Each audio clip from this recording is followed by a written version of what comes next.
now. He almost got me.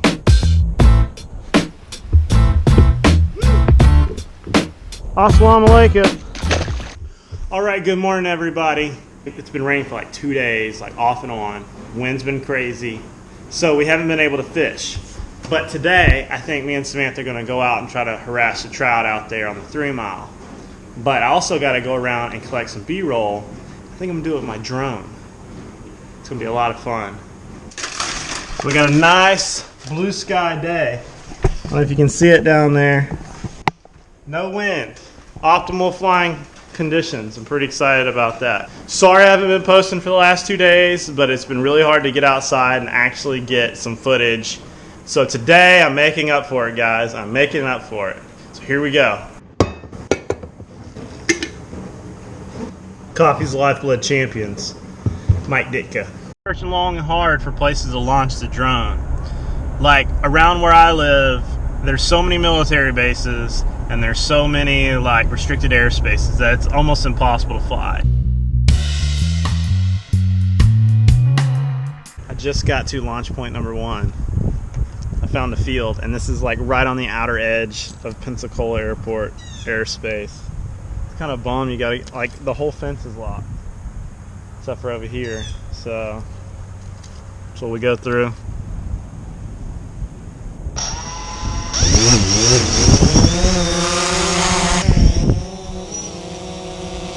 Here's my conundrum. The GPS capability on this drone is so good, the way it keeps you from hitting stuff will not let you fly under and around most stuff. So if you're trying to fly it through a tunnel, it's not going to do it. Just try to fly it through the field gold uprights, it won't go.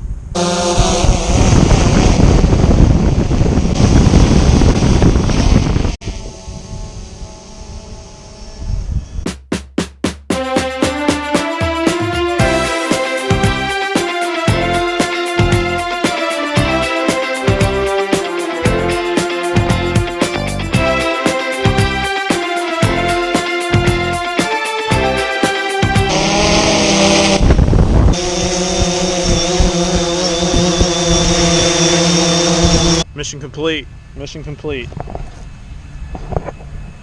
It's a little windy, but it handled it pretty good. Almost crashed it once. It bounced on the ground twice. So one of the best apps I've found so far is actually Air Maps.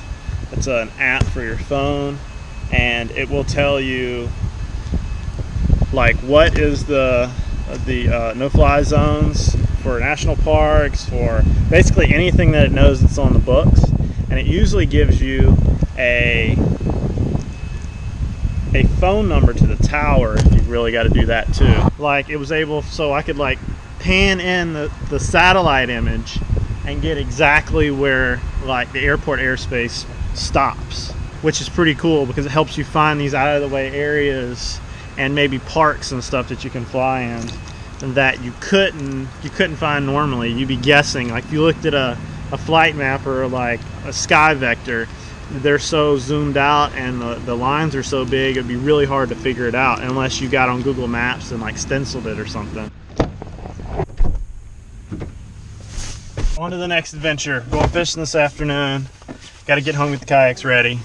Samantha wants to catch some more of those little trout. All right, so this was my first drone, okay? And so I wanted to talk about the ins and outs of kind of what I've noticed about this drone. One, you're only going to get probably about 20 minutes of runtime, and that depends on how hard you're really flying it. If you're throttling it up and down and running it around like crazy, probably going to get a lot less time on this little battery right here than you normally would have. Two, a really cool piece of this is that the blades snap on and off. They just push down, twist on, push down, twist off. Pretty clutch because you can pack this down pretty nicely. This drone comes with like an actual brace cover for this, for the gimbal. When you're like traveling, it keeps it from like jostling it around when you're traveling with it. I quit using it because I kept forgetting to take it off. When I'd travel, I'd put it on, and when I'd go to power it up, I'd always forget to take it off. That was just me. It just always happened.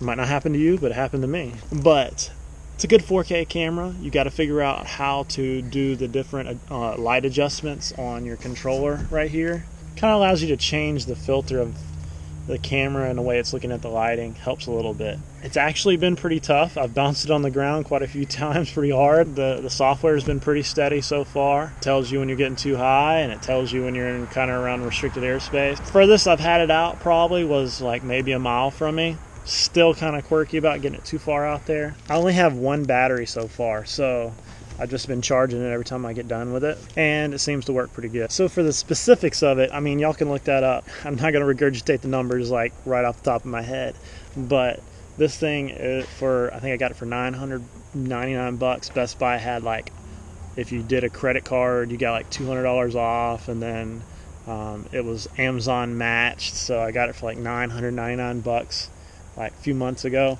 I went ahead and put a 64 gigabyte card in it. It's just like one of those Sandisk Extremes. You can get it for like $24 for a 64 gig card.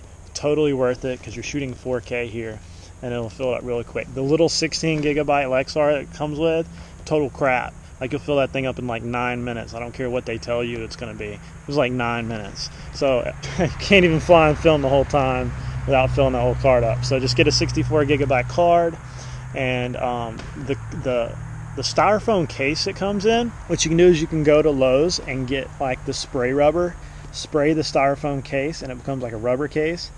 Works fine. I mean, it's probably not airline specific, okay, but it'll totally work for just taking it in and out of your car to the flight field and back. It's cheap and an easy solution. I fly this thing off of my phone, right through the OtterBox, like just attaching here, you know, just let it go up, hook it underneath here, and it'll stay just fine. Figure out how to do that, because you will drop it off of this while you're flying, and you might wind up breaking the little USB port right here, because I have dropped off 2 or 3 times. One time it disconnected while I was going at a tree, and it almost ended up badly, but as soon as as soon as it disconnected from here, the drone stopped immediately and didn't hit the tree. I will say this, that the software will not allow it to go through the uprights of a field goal post. Okay, I tried to fly it through the uprights on a football field. Won't go through it. It'll stop. I tried to fly it through some monkey bars the other day. Won't do it. It'll stop. You got to turn off all the GPS and all the other stuff for it to be able to do that, which is kind of a plus, because it'll stop if it sees something.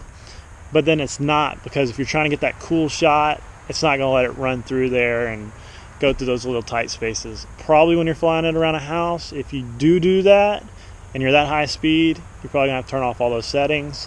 When you are flying at a low altitude, the Phantom will want to like tilt like this and fly. So what it actually does is when it tilts, it actually swoops down a little bit as it takes off.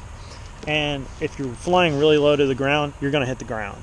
So like if you're trying to get a really cool aerial shot of a driveway or something, it will literally hit the bottom of it'll actually hit the ground.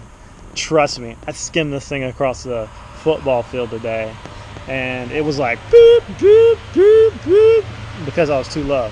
So start up like 6 feet, 5-6 feet, and then let it dip down, and then alter your altitude from there.